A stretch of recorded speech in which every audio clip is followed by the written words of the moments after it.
You know, when you're talking about the Colorado deal, Yeah. I couldn't help but think how criticism, and I watch it in Facebook groups, I watch it in community, like so-called communities, like you said, criticism loses deals.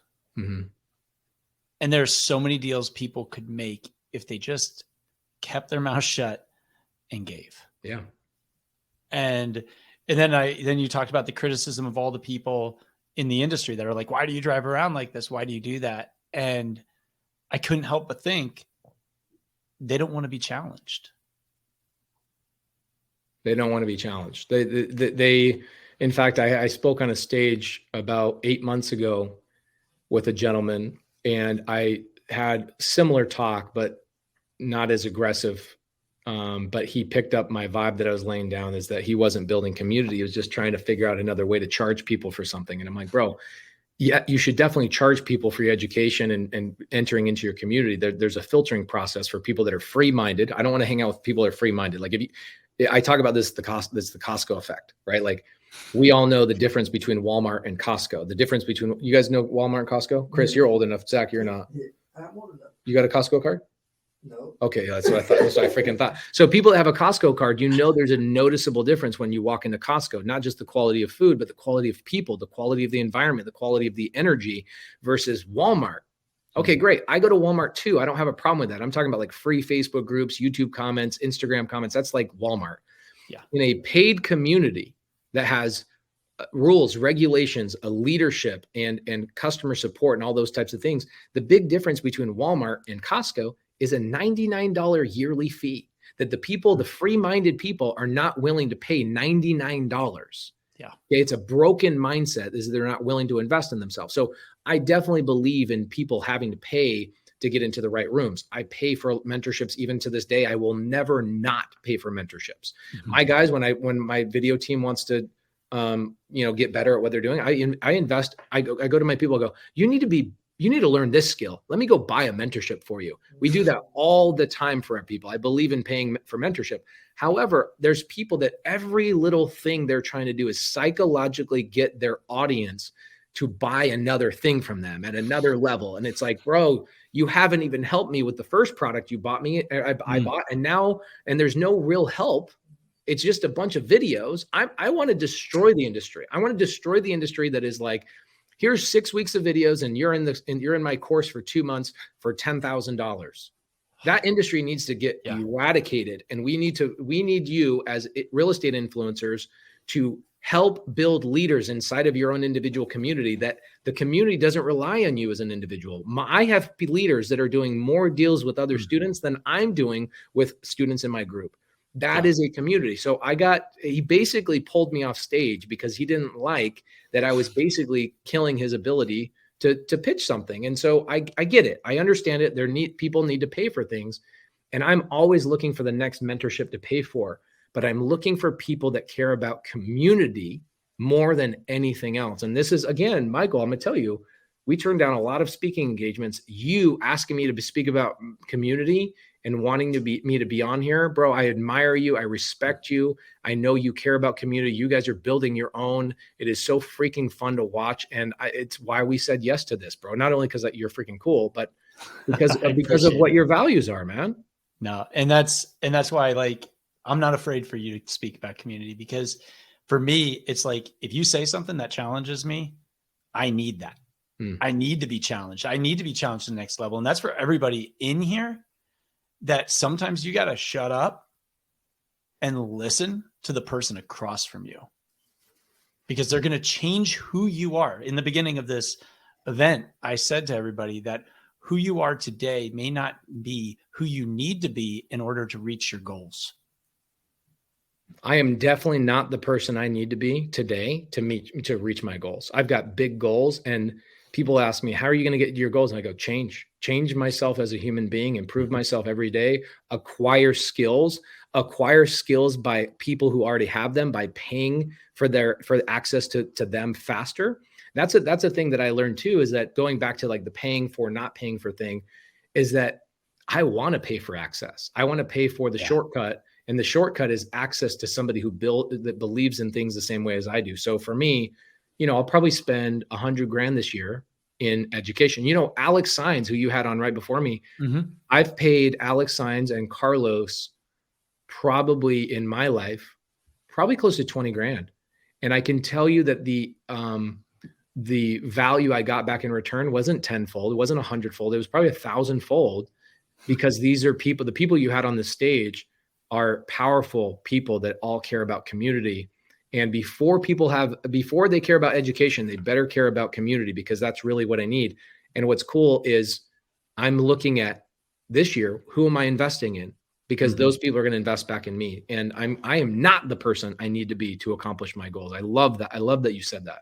Yeah. Yeah. And it's like, for everybody in the room, you have to realize that. I mean, here's Pace saying that about himself. Like, here's me saying that about myself. Are you saying that and admitting that publicly about yourself? Because so many people think they have arrived, and they get in that mentality. And it's like, yeah, you know, there's this mountain in Pleasant Grove, Utah, where I grew up, and the name of the mountain is Timpanogos. You guys can look this up, but there's this mountain called Timpanogos, and there's so my friend calls me up one day. He goes, "Hey, I know you're new to town. Let's go hike Mount Timpanogos." And I'm like, "Okay, great." So we're going up this mountain like 2 hours, and we get to the top of the crest, right? Like I'm up there, I'm trudging. I get to the top of the crest, and as I turn over the crest of that mountain, it shows me that I'm not even 1/10 of the way up the actual mountain. It highlighted a completely different view that I didn't have at the base of the mountain. And so that's where I feel like I'm constantly always trying to go, is I'm trying to get to the next level that gives me a grander view of where I really want to go.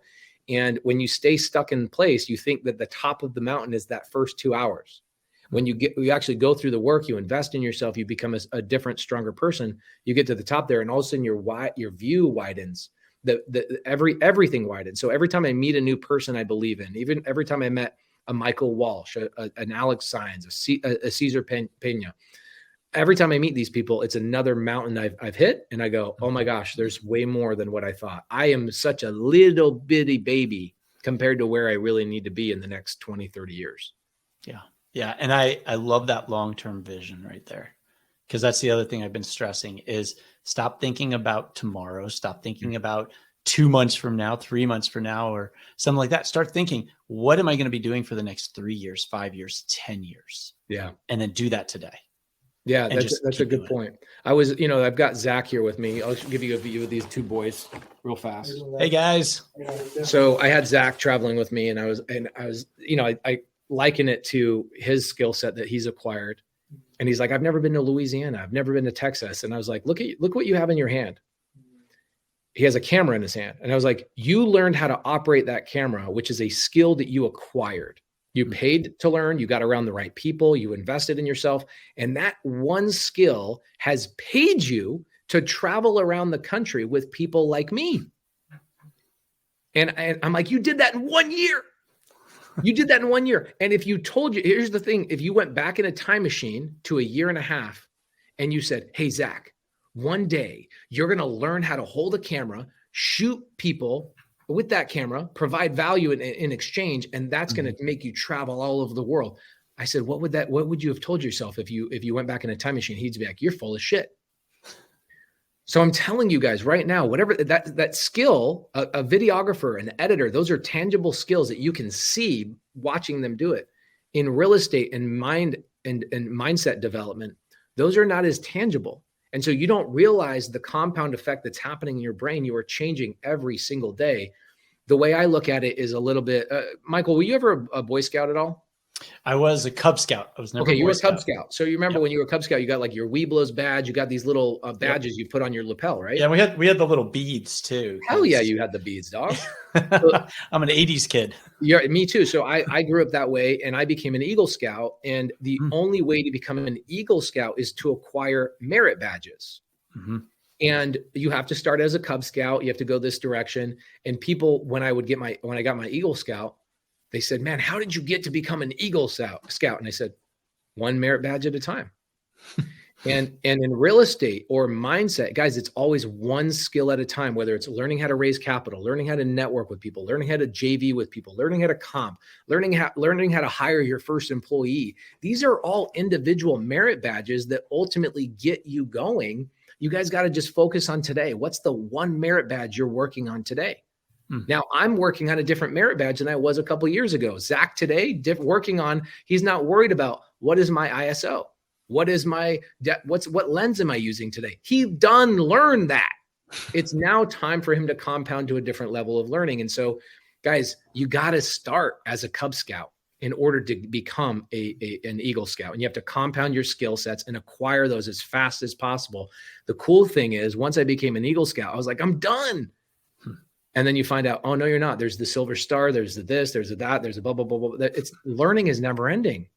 And that's the cool freaking part. Do you ever play video games? You were 80s, 90s kid, right? Yeah. I still play the old school stuff. So. What do you play? You play like Legend of Zelda? Mario's. Bro, when Legend of Zelda, the Ocarina of Time, when I finished that game on the N64, I finished the game and I beat Ganon. I was like, the game's over. What the freak? And I would go back and I would replay the game because I loved it so much, but it wasn't quite like the first time. Right. And what's great about life, guys, is that it's a never-ending video game that you get to just experience all these new skills and these new relationships and all these freaking, I don't know. People go, why are you all over the country? I'm like, why the hell are you not? I get to meet all these cool people and have all these amazing experiences and acquire skills. It's like playing a video game, a new level every single day. And meanwhile, people are saying, man, how are you playing that video game so good? And they haven't even picked up the controller.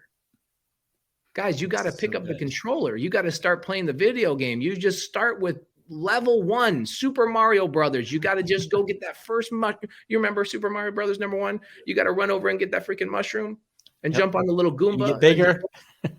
Some of y'all haven't even pressed the game on. And you're asking me, why am I such a master at video games? Guys, you got to get started. And Michael, I commend you by getting people in here and getting people amplified to just turn that freaking video game console on and get started playing the game.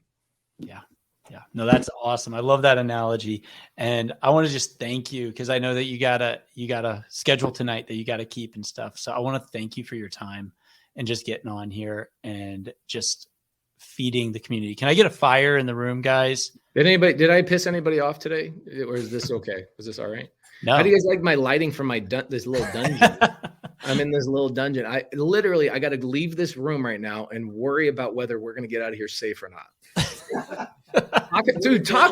Talk about a video game right now, dude. We got to go out there right now and battle a boss. Yeah, mine was Super Metroid on Super Nintendo. Oh man, I still to this day will pull out my Super Nintendo console, hook it up, and play Super Metroid, and it's brand new. It's so good, dude. Oh, it's awesome. But so thank you so much. We've got a lot of fires, got a lot of sub 2s in the room. Everybody keeps pouring in, and just from the bottom of my heart, man, I really appreciate you and what you do. I appreciate you, respect you. Bro, out of 12 people that I will speak on their stages this year, I'm proud and just so grateful that you asked us and grateful that my team was like, yo, we know you like Michael. This one is one that you want to do. So thank you so much for having me be here. Thank you. And just know that I saw on your upcoming list of places you want to visit was Lexington, Columbus, Cleveland. Hell yeah. Well, you got to add Cincinnati in there because it's on the way from Lexington to Columbus. We'll do it. We've got an event literally across our parking lot. We have an event space. We can open up the garage doors if the weather's nice. Bro, have a whole sub 2 party here and man, just lay it out. So let me know. We'll do a whole little road trip from Lexington to Cleveland. Thank you. Appreciate you so much. Thank you so much. Thank you guys. Have a great night, guys. Thank you. You have a great night.